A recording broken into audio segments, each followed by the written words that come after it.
नमस्कार दोस्तों, मैं हूं गायत्री और आप देखना शुरू कर चुके हैं श्रेष्ठ उत्तराखंड। दोस्तों 10 मई को चारधाम यात्रा शुरू हुई। यात्रा के पहले दिन से ही श्रद्धालुओं की भारी भीड़ चारधाम पहुंचने लगी, जिससे चारधाम मार्ग पर भीषण जाम देखने को मिला। जाम में फंसे भक्तों ने शासन प्रशासन पर बद इंतजामी का आरोप लगाया है।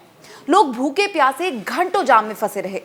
धाम में दर्शन के लिए भी भक्तों को लंबी लंबी लाइनों में खड़ा होना पड़ रहा है। मतलब अगर देखा जाए तो ट्रैफिक जैम से लेकर भीड़ से लेकर क्राउड मैनेजमेंट की जितनी भी व्यवस्था है सब चरमराई हुई दिख रही है। पर सरकारी दावा है कि चारधाम यात्रा के लिए बेहतर इंतजाम किए गए हैं। स्थिति अब कंट्रोल में है और भक्तों को किसी तरह की परेशानी नहीं हो रही है, ऐसा सरकार का दावा है। तो इन्हीं दावों के बीच चारधाम यात्रा की असल तस्वीर जानने के लिए श्रेष्ठ उत्तराखंड ग्राउंड जीरो पर उतरा। सरकार के इन्हीं दावों की हम पड़ताल करेंगे अपने स्पेशल सेगमेंट में। आपको सीधे लेके चलते हैं केदारनाथ, जहां से जुड़े हैं हमारे संवाददाता रजनीश दीक्षित। रजनीश जी, आपसे मैं सबसे पहले पूछना चाहूंगी कि केदारनाथ धाम में सबसे ज्यादा श्रद्धालु पहुंच रहे हैं इस वक्त, फिलहाल वहां पर क्या स्थिति है? जी गायत्री, मैं आपको बता दूं कि केदारनाथ धाम जो चार धाम है उत्तराखंड के, उसमें सबसे ज़्यादा श्रद्धालु पहुंच रहे हैं। अभी तक अगर हम बात करें 10 तारीख से जो यात्रा शुरू हुई थी, इस यात्रा में 6 लाख श्रद्धालु अब तक दर्शन कर चुके हैं, जिसमें सबसे ज़्यादा संख्या केदारनाथ धाम की है। केदारनाथ धाम की स्थिति ये है कि आज भी जो सरकारी आंकड़ा बता रहा है 25,000 से ज़्यादा श्रद्धालु सोनप्रयाग पहुँच चुके हैं, जो गंगोत्री यमुनोत्री से होते हुए अपना केदारनाथ पहुँच रहे हैं। तो जो स्थिति है सोनप्रयाग चाहे सीतापुर कस्बा हो, वहाँ पर भीड़ बहुत ज़्यादा है श्रद्धालुओं की, जिसकी वजह से बड़ी परेशानियाँ लोगों को हो रही हैं, खासा परेशानी हो रही है। आप ठीक मेरे पीछे देखेंगे, ये केदारनाथ धाम हम लोग पहुँचे हैं कड़ी मशक्क़त का सामना करते हुए। और उसके बाद आप देखिए, अगर हम लाइन की बात करें तो लगातार लोगों का हुजूम उमड़ा हुआ है श्रद्धालुओं का, और लाइनें लंबी लंबी लगी हुई हैं। हम इसी बीच कुछ श्रद्धालुओं से भी बातचीत करके जानने का प्रयास करेंगे जिन लोगों ने यहाँ तक का सफ़र तय किया है, जो बाबा की यात्रा की है। क्या नाम है आपका? मुकेश कारपेंटर, उज्जैन महाकाल से हूँ। हम यहाँ से आए हैं काफ़ी समय से, लेकिन जो रास्ते में हमको परेशानी आ रही, परेशानी खास यह है कि जो गाड़ियाँ हैं वो इतनी तादाद में हैं कि गाड़ी निकलने में बहुत ज़्यादा परेशानी हो रही।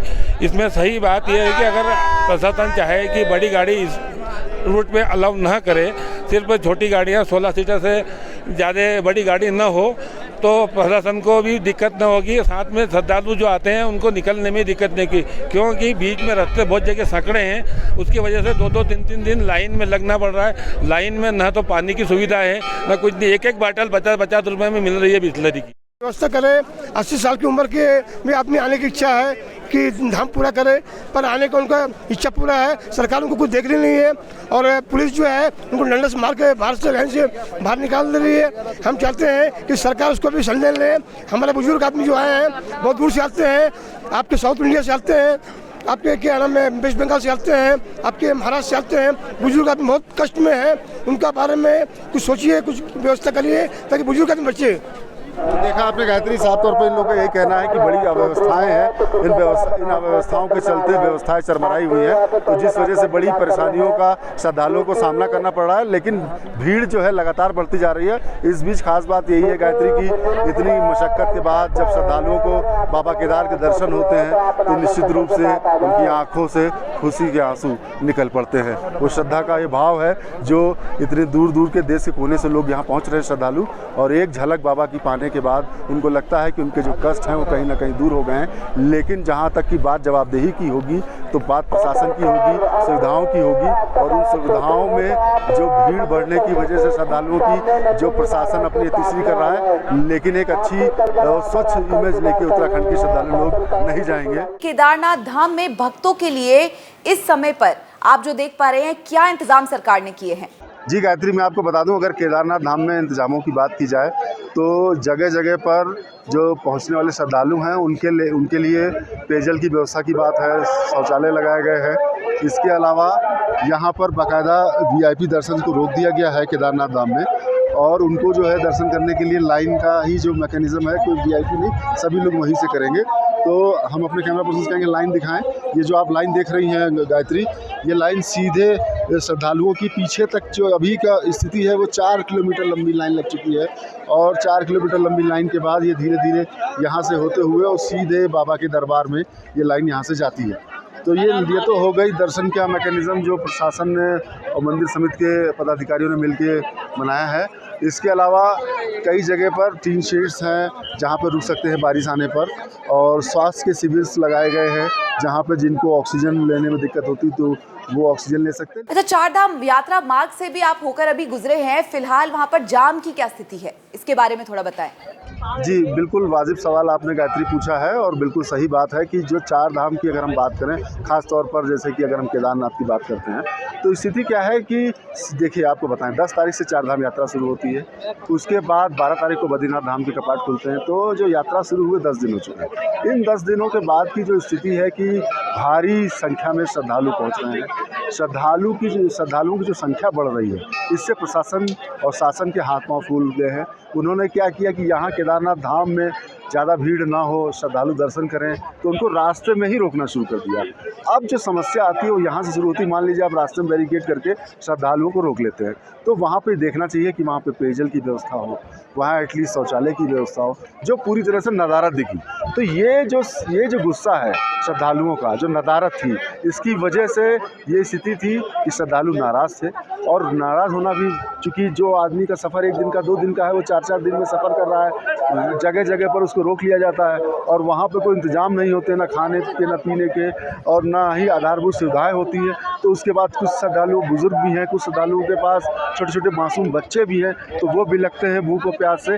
तो ये कुछ सवाल है जो इंतज़ाम नहीं किए, जिसका एक खामियाजा यहाँ के श्रद्धालुओं को जो लोग पहुँच रहे हैं उन्होंने उठाया है, और वो लोग इससे नाराज़ भी हैं।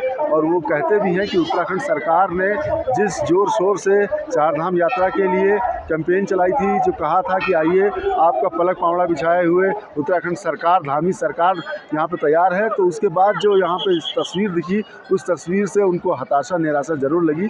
हालांकि ओवर क्राउडेड मैनेजमेंट को लेकर शासन प्रशासन सभी लगे हुए हैं, जगह जगह पर प्रयास भी कर रहे हैं, लेकिन जो स्थिति है वो अभी भी सामान्य नहीं हो पाई है गायत्री।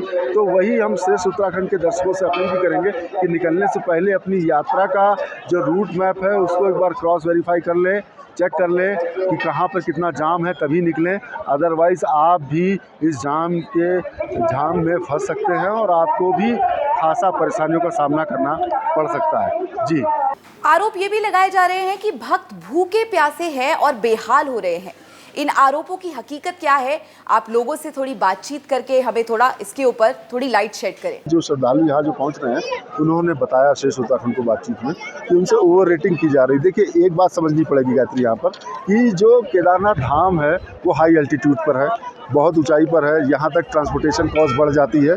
ठीक है, तो मान लीजिए अगर 20 रुपये का पानी आता है तो 40 रुपये का, लेकिन उसी के जब 80 रुपये और 100 रुपये मांगे जाते हैं तो कहीं ना कहीं श्रद्धालुओं का सब्र का बांध टूटता है और वो शिकायत करते हैं। तो यही वो वजह है जिसकी वजह से यहाँ पर हम चलिए कुछ श्रद्धालुओं से भी बातचीत करने की कोशिश करते हैं और जानते हैं कि उनका क्या फीडबैक है, क्या कहना है। आपकी यात्रा कैसी रही? यात्रा तो काफ़ी अच्छी रही है। ट्रैफिक काफ़ी ज़्यादा था, बट फिर भी दर्शन हो गए। सुबह 6 बजे से दर्शन में लगे थे, पर फिर भी महादेव की कृपा से दर्शन हो गए हैं। अच्छा, प्रशासन ने कैसे इंतजाम किए? प्रशासन के इंतज़ाम ठीक है, बट और इंतज़ाम बेटर हो सकते हैं। जैसे कि अगर कोई यात्री यात्रा कर रहा है, जैसे कल हमारे साथ इंसिडेंट हुआ, एक माता जी थी वो अपने परिवार से बिछड़ गई, उनको हमें 2 किलोमीटर लेके आना पड़ा, फिर हमने उनको हैंड ओवर किया। तो एटलीस्ट 1 किलोमीटर पे कोई कैंप हो, कुछ हो, फैसिलिटीज़ हो। लोग इतने आ रहे हैं तो कुछ फैसिलिटीज़ होनी चाहिए, दैट्स व्हाई कि लोगों को भी हेल्प मिल सके, लोगों को भी सहायता मिल सके। तो ये से कहना है मेरा। अच्छा, ओवर रेटिंग की भी बात आ रही है कि यहाँ पे सामान बहुत महंगा बेचा जा रहा है, जो श्रद्धालु ने कहा। देखिए, पानी की बोतल भी अगर आप पकड़े तो 100 रुपीज़ की मिल रही है, 5 टाइम्स।